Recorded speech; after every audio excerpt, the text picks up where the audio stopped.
ये तिरंगा यात्रा होगी, संविधान यात्रा होगी, दुनिया की कोई ताकत इसे रोक नहीं सकती। मुस्लिम कम्युनिटी के लोग अगर तिरंगा और संविधान लेके निकल रहे हैं तो आरएसएस की जड़ और बुनियाद हिल जाएगी। एक बहादुर मौलाना है, एक मुस्लिम धर्मगुरु हैं जो कि बहादुर हैं, ईमान वाले हैं, वो अल्लाह के अलावा किसी से नहीं डरते। संविधान एक हाथ में और तिरंगा एक हाथ में लेके वो निकलना चाहते थे। अब इसी से तो मनुवादियों की प्रॉब्लम है, इसी संविधान और इसी तिरंगे से। तौकीर रज़ा साहब को मैं सलाम करता हूँ कि उन्होंने उसकी पहलकदमी की।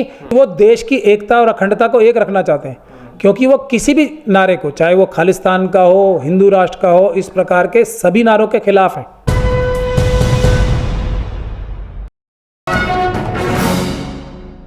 तिरंगा यात्रा का ऐलान करने वाले मौलाना तौकीर रज़ा खां इत्तेहाद मिल्लत काउंसिल के अध्यक्ष। आप जानते हैं मौलाना तौकीर रज़ा खां के बारे में इस तरह की खबरें चलती रहती हैं कि मौलाना तौकीर रज़ा खां विवादित बयान दे रहे हैं, मौलाना तौकीर रज़ा खां ऐसा कदम उठा रहे हैं कि जिससे देश में माहौल बिगड़ सकता है। लेकिन इस बार मौलाना तौकीर रज़ा खां ने तिरंगा यात्रा निकालने का आह्वान किया था दिल्ली तक आने के लिए, देश में बिगड़ रहे माहौल को सही करने के लिए। लेकिन वहां क्या हुआ वो सारी तस्वीरें आपने देखी हैं। एक बार फिर से अपने स्क्रीन पर वो तस्वीरें देख लीजिए। आपको किसने घुसने की इजाजत दी, किस ऑर्डर में, वो दिखाइए उनको।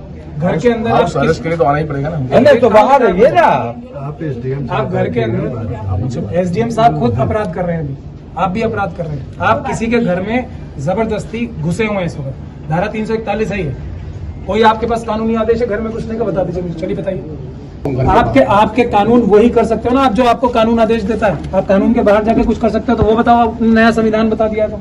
इस पूरे मामले में आप अभी जिनको देख रहे थे वो सुप्रीम कोर्ट के वकील हैं महमूद पराचा, जो बाकायदा तौर पर आपको नजर आ रहा होगा कि पुलिस से सीधे टकरा रहे हैं और पुलिस से जवाब तलब कर रहे हैं, पुलिस को कानून सिखा रहे हैं। मेरे साथ बातचीत करने के लिए खुद मौजूद हैं सुप्रीम कोर्ट के वकील महमूद पराचा। पराचा साहब, जिस तरह से तौकीर रज़ा खां साहब को हाउस अरेस्ट किया गया, कहा जा रहा था कि भाई आप घर से नहीं निकल सकते, हम आपकी सुरक्षा कर रहे हैं, ये सारा मामला था क्या? आप जब वहां पहुंचे तो माहौल क्या नजर आ रहा था आपको? क्योंकि वीडियो में देखा जा सकता है कि आप किस तरह से पुलिस से भिड़ रहे हैं, उस पर बाद में बातचीत करेंगे, लेकिन जब आप पहुंचे तब क्या माहौल था?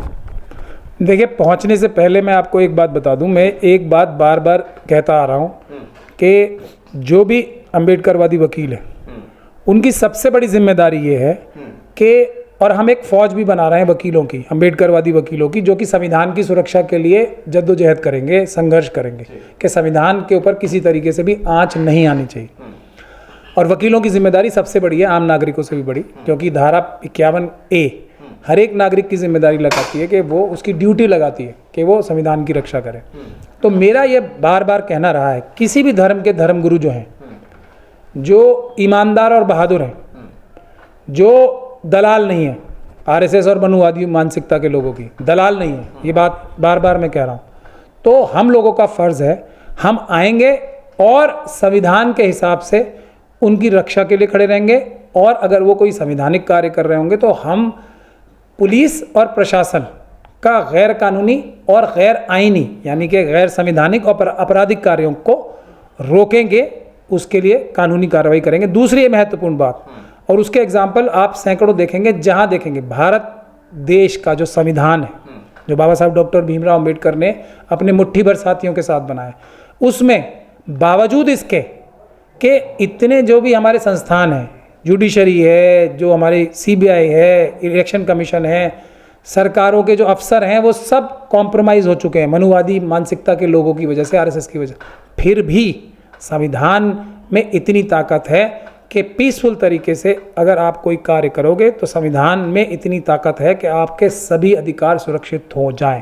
तो इसी तरीके से जो एक बहादुर मौलाना है, एक मुस्लिम धर्मगुरु हैं जो कि बहादुर हैं, ईमान वाले हैं, वो अल्लाह के अलावा किसी से नहीं डरते, तो उन्होंने एक कदम उठाया क्या कि आज देश में हिंदू राष्ट्र बनाने की बात हो रही है। हिंदू राष्ट्र बनाने का क्या मतलब है कि भारत का संविधान ख़त्म करेंगे, भारत की सेना और भारत के सभी संस्थानों को ख़त्म करेंगे, मनुस्मृति लागू कराएंगे, और जो है मनुस्मृति के हिसाब से देश चलेगा। भारत का संविधान, वो संविधान ख़त्म करके या जला के और उसको लागू कराएंगे जिस मनुस्मृति को बाबा साहब ने जलाया था 1927 में और भारत का संविधान बनाया था।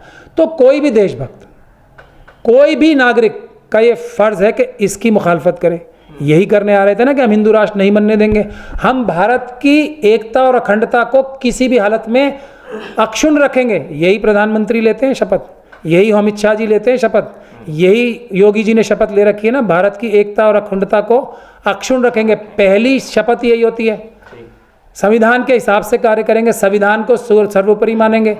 ये सब जब प्रतिज्ञाएं तोड़ के कार्य हो रहे हैं, हिंदू राष्ट्र बनाने के लिए कोई कार्रवाई नहीं कर रहे हैं, तो नागरिकों का फर्ज है, और नागरिकों में भी जो हमारे धार्मिक गुरु हैं, जो हमारे पॉलिटिकल लीडर्स हैं, जो हमारे सोशल लीडर्स हैं, उनका फर्ज है कि वो संविधान की रक्षा करने के लिए भारत को एक भारत की एकता अखंडता बचाए रखने के लिए तिरंगा यात्रा करें। ये हर एक नागरिक की जिम्मेदारी है। तौकीर रज़ा साहब को मैं सलाम करता हूँ कि उन्होंने उसकी पहलकदमी की, पेशकदमी की, और जो हिंदू राष्ट्र के मानने वाले हैं, भ्रष्ट अधिकारी, भ्रष्ट पुलिस ऑफिसर और भ्रष्ट हिंदू राष्ट्र की मानसिकता रखने वाले जो छुपे हुए नेता हैं, अभी जो बड़े बड़े संवैधानिक पदों पे बैठे हुए हैं, चीफ मिनिस्टर्स के ओहदे पे बैठे हुए हैं, प्राइम मिनिस्टर के ओहदे पे बैठे हुए हैं, खास तौर पे होम मिनिस्टर के ओहदे पे बैठे हुए हैं, जो आरएसएस नागपुर से गवर्न होते हैं, हिंदू राष्ट्र बनाने की पूरी साजिश हो रही है, जिसमें मनु मानेसर भी एक छोटा सा प्यादा है, जिसमें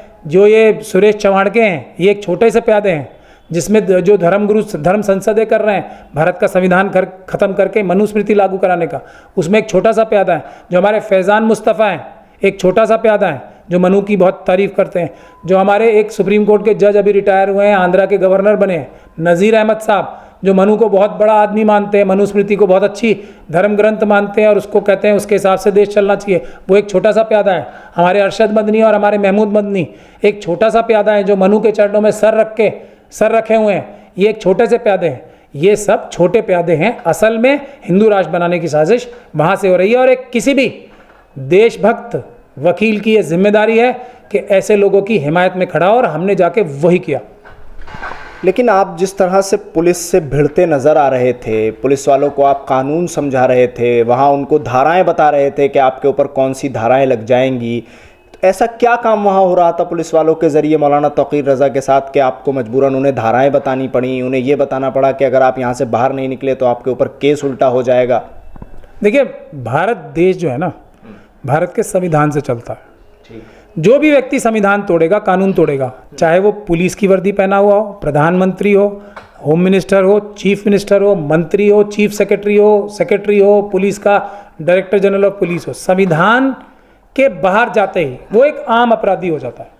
जैसे अडानी के केस में जितने सेबी के ऑफिसर्स हैं, जितने हमारे ये सीबीआई के ऑफिसर्स हैं, जितने ईडी के ऑफिसर्स हैं, अब वो उनकी जिम्मेदारी है, सेबी की खास तौर पे, एनआईए की खास तौर पे, सीबीआई की खास तौर पे, ईडी की खास तौर पे, कि वो उसको अरेस्ट करें, मुकदमा खुद स्वयं दर्ज करके। नहीं कर रहे तो वो अपराधी बन गए। अब जैसे मेरे ऑफिस का ही केस ले लीजिए, मेरे ऑफिस में जो वारंट लेके आए थे, उसके बाहर जाके मेरी तलाशी मेरे बाथरूम तक की ली, वो अपराध था। उसके लिए हमने एफआईआर दर्ज कराने के लिए कोर्ट में केस डाल रखा है।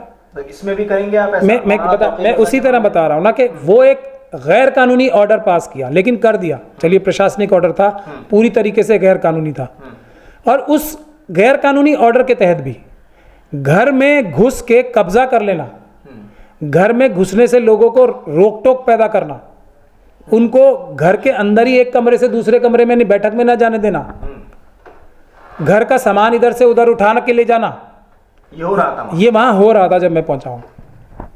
तो ये सब अपराध है ना, और वो पुलिस की वर्दी पहनने से ये अपराध जो है ख़त्म नहीं हो जाता। तो क्या करें? तो मैंने जाके यही बताया, मैंने सिर्फ भारत का संविधान बताया। मैंने बार बार कह रहा हूँ, भारत देश का संविधान हर हमारी समस्या का समाधान है।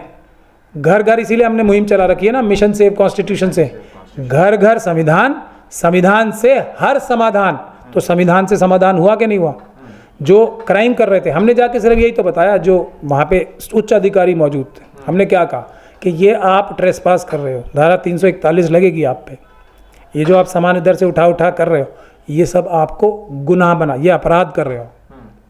तो उनकी समझ में आया, भी नहीं दिया गया, यात्रा तो फिर भी नहीं निकालने दी गई, पुलिस ने हाउस अरेस्ट तो किया नहीं, पुलिस रोक नहीं सकती थी वो, क्योंकि मौलाना तौकीर रज़ा जो हैं, मैं आपको इस बात की गारंटी दे रहा हूँ, वो खुद एक जिम्मेदार नागरिक हैं, वो इस बात को समझते हैं कि उन्होंने खुद रोकी अपनी यात्रा, क्योंकि वो पीसफुल यात्रा निकालना चाहते हैं, क्योंकि वो कोई कानून नहीं तोड़ना चाहते, क्योंकि वो देश की एकता और अखंडता को एक रखना चाहते हैं, क्योंकि वो किसी भी नारे को, चाहे वो खालिस्तान का हो, हिंदू राष्ट्र का हो, इस प्रकार के सभी नारों के खिलाफ हैं। वो भारत को एक रखने वाले सबसे मुजाहिदे, जिसको कहते हैं ना, अव्वल है, सबसे बड़े योद्धा हैं भारत को एक रखने के लिए। तो उन्होंने, उनका मकसद क्या था? उनका मकसद यही था ना कि भारत को एक रखने के लिए, भारत को तोड़ने की, हिंदू राष्ट्र बनाने की कोशिश या कोई भी अलग राष्ट्र बनाने की कोशिश को वो नाकाम करने के लिए, सुर्खियों में बने रहने के लिए। नहीं, देखिए, सुर्खियों में रहने के लिए कुछ लोग मनु को सजदा करते हैं, तो कहीं तिरंगा यात्रा भी इसीलिए निकाली जा रही हो। तो अब आप मुझे बताइए, बिल्कुल ये सुर्खियों में बने रहना कि देश का संविधान हम नहीं टूटने देंगे, देश की रक्षा करेंगे, ये सुर्खियों में बना रहने का जायज़ तरीका है, ये जिम्मेदारी है। ये सरकार जो है भारत का संविधान खत्म कर रही है। ये देखिए, एक चीज़ ये होती है कि सरकार के पक्ष में, जैसे ये जो क्रिमिनल मीडिया है, जो मेन स्ट्रीम मीडिया है, ये अपने आप को पत्रकार बताते हैं। जो व्यक्ति पहले से ही, जो राजनीतिक पार्टियों के ऊपर ये सरकारें पुलिस का दबाव बना के उन्हें डरा रही हैं, उनके खिलाफ बोल के ये अपने आप को सुर्खियों में रखते हैं। तो ये तो बेईमानी है ना, चीटिंग है। अच्छा, एक चीज और कुछ लोग ऐसे हैं जो एस्टैब्लिशमेंट के खिलाफ, आप जैसे, ये सुर्खियों में बने रहते हैं। तो ये ज़रूरी है सुर्खियों में बना रहना, और वो चोरी है सुर्खियों में। आप उनके वकील हैं तौकीर रज़ा खां साहब के, आप ये बताइए, उन्होंने एक बात और कही अपने बयान में जब वो बोल रहे थे। उन्होंने कहा कि अगर मैं मुसलमानों का कोई जुलूस निकाल रहा होता तो मुझे परमिशन भी दी जाती, मुझे सिक्योरिटी भी दे रहे होते, और वो जुलूस बाकायदा तौर पर दिल्ली तक भी जा रहा होता। लेकिन मैं आज तिरंगे की बात कर रहा हूँ, देश की बात कर रहा हूँ, तो मुझे जुलूस नहीं निकालने दिया जा रहा, ना मुझे तिरंगा यात्रा निकालने दी जा रही। इसके पीछे क्या मकसद था? क्योंकि आप वकील हैं उनके, इसलिए पूछ रहा हूँ मैं। इसीलिए तो उनकी इज्जत बहादुर होने की वजह से भी और ज़हीन होने की वजह से भी, और सूझबूझ राजनीतिक रखने वाले। नहीं, मुसलमानों के नाम पर क्यों नहीं, क्यों फिर परमिशन मिल जाती? मैं कह तो रहा हूँ कि यही तो मनुवादी चाहते हैं। जो बात उन्होंने कही नहीं, वो उनके ठूसने के लिए मुंह में सारी क्रिमिनल मीडिया में बैठी थी ना, जो बात की खिलाफत कर रहे हैं, वो कोई ना कोई एक आधा पौना उनसे सेंटेंस निकलवाने के लिए पूरी क्रिमिनल मीडिया में बैठी थी ना, जिसको हम एक दिन जेल भिजवाएंगे सबको। ये बड़ी बड़ी जितनी क्रिमिनल मीडिया है ना, ये आपको जेलों में मिलेगी। ये मैं आपको बता रहा हूँ, अब मेरी बात याद रखिएगा, मैं कोई भी बात हल्के में नहीं कहता हूँ। तो वो सारी साजिश करने के लिए बैठे थे ना वहाँ पे, तो वो साजिश वो समझते हैं। हाँ, इसीलिए उन्होंने यात्रा भी, कि आपने मुस्लिम राष्ट्र की बात की। हाँ, तो वो कह रहे हैं कि हमने क्या कहा था कि ना खालिस्तान, ना कोई और राष्ट्र, ना हिंदू राष्ट्र हम बनने नहीं देंगे, है ना। तो संविधान एक हाथ में और तिरंगा एक हाथ में लेके वो निकलना चाहते थे। अब इसी से तो मनुवादियों की प्रॉब्लम है, इसी संविधान और इसी तिरंगे से 52 साल तक आरएसएस का झंडा लेके निकलते, तो फिर उससे उनको फायदा होता है। जैसे बहुत सारे लोग मुसलमान बात करते हैं, मुस्लिमीन की पार्टियां बनाते हैं, मजलूमीन की नहीं। इस्लाम क्या कहता है कि मजलूमीन की हिफाजत के लिए खड़े होना है। अगर तुम मोमिन हो, मुस्लिम्स की हिफाजत करने के लिए नहीं खड़े होना है। तो उससे आरएसएस और मनुवादी मानसिकता को फ़ायदा होता है। जैसे अभी ये मनु के चरणों में सर रखने की जो बात हुई, उससे क्या फ़ायदा होगा कि हम जब जो अम्बेडकरवादी लोग हैं वो क्या दिखा रहे हैं कि एक तरफ दो मानसिकताएं, मनुवाद और अम्बेडकरवाद, यानी कि संविधानवाद, भारत का संविधानवाद और मनुस्मृतिवाद। तो कुछ लोग मुसलमानों को इस जो एक बड़ा गठबंधन बन रहा है, जो देश में ईमानदार बहादुर सरकारें लाएगा, उसके खिलाफ दरार पैदा करने के लिए, मुसलमानों को मनु का पक्षधर दिखाने के लिए किसी और के चरणों में सजदा नहीं किया उन्होंने, मनु के चरणों में सजदा किया, ताकि और हम लोगों को जवाब देने पड़ रहे हैं कि मुसलमान मनु को मानते हैं, ये जवाब मुझे देना पड़ रहा है। तो इसीलिए ये समझनी चाहिए साजिश। तो ये जो मुस्लिम लोग सिर्फ जो मुसलमानों की बात करते हैं, वो आरएसएस का फ़ायदा करते हैं। क्योंकि मुसलमानों की बात, तो संविधानवाद की बात करो, सबका हल हो जाएगा ना, सबकी बात हो जाएगी। सबको बराबर न्याय दो, उसमें सबकी बात हो जाएगी, मुसलमानों की भी हो जाएगी, SC ST की भी हो जाएगी, OBC की भी हो जाएगी, सिख क्रिश्चियन बौद्ध की भी हो जाएगी, सबकी हो जाएगी, महिलाओं की भी हो जाएगी। लेकिन नहीं, हम मुसलमानों के लिए करेंगे तो नहीं कुछ, आवाज़ उठाएंगे। कुछ दीवानों को कहाँ कहाँ भेज दो और वो दीवाने आवाज़ उठाएंगे। आवाज़ उठाने से फ़र्क पड़ रहा है? कुछ नहीं पड़ रहा ना। लेकिन यह तिरंगा यात्रा से फ़र्क पड़ता है। मुस्लिम कम्युनिटी के लोग अगर तिरंगा और संविधान लेके निकल रहे हैं तो आरएसएस की जड़ और बुनियाद हिल जाएगी। ये बात समझने की है बहुत गहरी। तो आरएसएस ने जो इतनी मेहनत करके कुछ दलाल अपने पूरी मार्केट में उतारे हुए हैं, कुछ दूसरे दलाल से बॉम्ब ब्लास्ट कराते हैं, उनको फिर टिकटें देते हैं, मुसलमानों की शक्ल में बॉम्ब ब्लास्ट कराते हैं, उनको मुसलमानों की शेप देके। एक भोपाल की जो उनके ऊपर क्या इल्ज़ाम है, यही तो है कि उन्होंने मुस्लिम जैसे लोग बना के भेजे, उन्होंने मुस्लिम मक्का मस्जिद, मालेगांव, ये अजमेर शरीफ दरगाह पे बम ब्लास्ट कराए जो कि उनके लोग थे लेकिन मुसलमानों की शक्ल में कराए। यही तो है ना, उनको भारतीय जनता पार्टी एमपी बनवाती है भोपाल जैसी महत्वपूर्ण सीट से।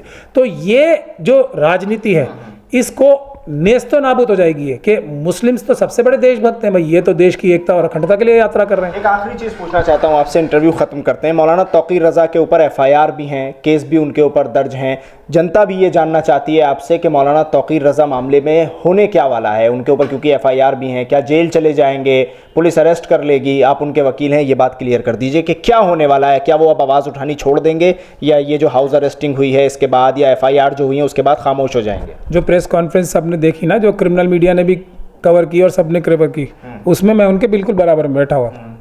उन्होंने उसमें क्या कहा कि देश बचाने की ये यात्रा ख़त्म नहीं होगी, हम मनुवादियों की ये साजिश कामयाब नहीं होने देंगे। ये तिरंगा यात्रा होगी, संविधान यात्रा होगी, दुनिया की कोई ताकत इसे रोक नहीं सकती। सिर्फ हम पोस्टपोन, कुछ भी जाए, अब हम कहाँ, जेल नहीं, बचाने के लिए मौलाना के पास अब जो है, अब हमने एक चीज़ तो एक्सपोज कर दी कि जो तिरंगे के दुश्मन हैं, जो संविधान के दुश्मन हैं, वो तिरंगा और संविधान यात्रा रोक रहे हैं। कौन रोक रहा है? यूपी सरकार, योगी जी। और योगी जी को किसने बोला? अमित शाह जी ने। हमारे पास भी तो सारी खबरें रहती हैं कि भाई तिरंगा यात्रा नहीं निकलनी चाहिए, कुछ भी हो जाए। अगर ये कुछ और नारे लगा के निकालने के लिए तैयार हो जाए तो अब मौलाना तौक़ीर रज़ा ने पूरी बात थोड़ी बताई है। हो सकता है उनके जो सरकारी और मनुवादी दलाल, उन्होंने कहा कि आप मुसलमानों का इशू उठाओ ना, हम आपको जाने देंगे। वो कह रहे हैं मैं देश का इशू उठाऊंगा ना, सबका समाधान हो जाएगा ना, देश बचेगा तो सब बच जाएंगे अपने आप। तो इसी बात के लिए तो रोक रहे हैं, लेकिन देश बचाया जाएगा और मनुवादियों को, आरएसएस वालों को एक्सपोज किया जाएगा। कोई नहीं रोक सकता, ये यात्रा निकलेगी। और अब जब निकलेगी तो वो पूरी तरीके से तैयारी से निकलेगी। और मौलाना ने तो ये भी कहा था कि भाई मैं ये कह दूंगा कि आप हमें 50 लोगों को जाने दो, तिरंगा लेके जाने दो। नहीं, तिरंगा लेके नहीं जाने देंगे। आप 1 लाख, आपके पीछे तो करोड़ों लोग आ जाएंगे 1 मिनट में, आप सब लाओ, तिरंगा मत ले जाओ। ये थी बुनियादी बात। संविधान अपने हाथ में मत रखो, आप कुछ भी करो, आप कोई भी झंडा ले जाओ, हम आपको जाने देंगे, तिरंगा नहीं। ये बुनियादी बात है। और मौलाना तौक़ीर रज़ा साहब जैसे मौलाना ने ये बात, जो ईमानदार लोग हैं, जो ईमान वाले लोग हैं, उन्होंने ये बात पकड़ ली है। अब सब तिरंगा और संविधान लेके यात्रा करेंगे, क्योंकि हमारा मकसद पहले देश बचाना है, सब मजलूमीन को बचाना है, अम्बेडकरवादियों का भी, और जो अच्छे मुस्लिम नेता हैं, जो अच्छे शेड्यूल कास्ट नेता हैं, जो अच्छे शेड्यूल ट्राइब नेता हैं, जो अच्छे सिख नेता हैं, जो अच्छे मुस्लिम नेता हैं, जो अच्छे बौद्ध नेता हैं, जो क्रिश्चियन नेता हैं, जो ओबीसी नेता हैं अच्छे, वो सब देश बचाएंगे, संविधान बचाएंगे, बाकी सब अपने आप बच जाएगा।